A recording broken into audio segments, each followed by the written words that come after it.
Why are so many white people all over this country, and especially New Hampshire and Iowa, voting for Barack Obama? Is racism going down or something? Well, it is and it isn't. I think that people are fascinated with the idea that there is a gentleman with the kind of skills and with the kind of talent and experience that Barack Obama has. But I also think that we have to be very careful that regardless of how this election turns out in the primaries, the important thing for me is that we all get together and vote together and hopefully vote Democratic in the general election. And I think that all the way back to '68, we get excited about a black candidate, and if he doesn't win the nomination, then we tend to stay home and said white folks are no good at all. There was a difference between Humphrey and Nixon.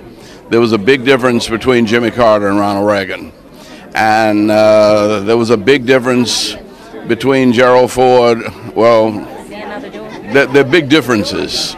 And the differences are in who they select for the courts and the progress and prosperity that we have enjoyed, for the most part, has been under people who have been concerned about the least of these God's children, regardless of race. You think that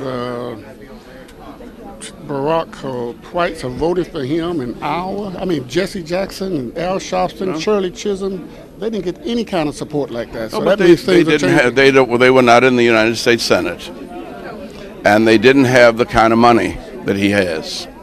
But they're different persons.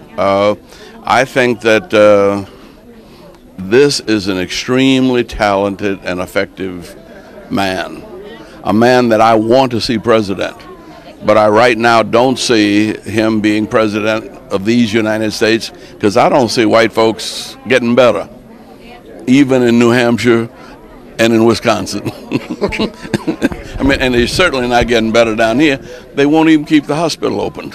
I understand. You know, I mean, people have to ask themselves, are white people getting this good, or is something funny going on?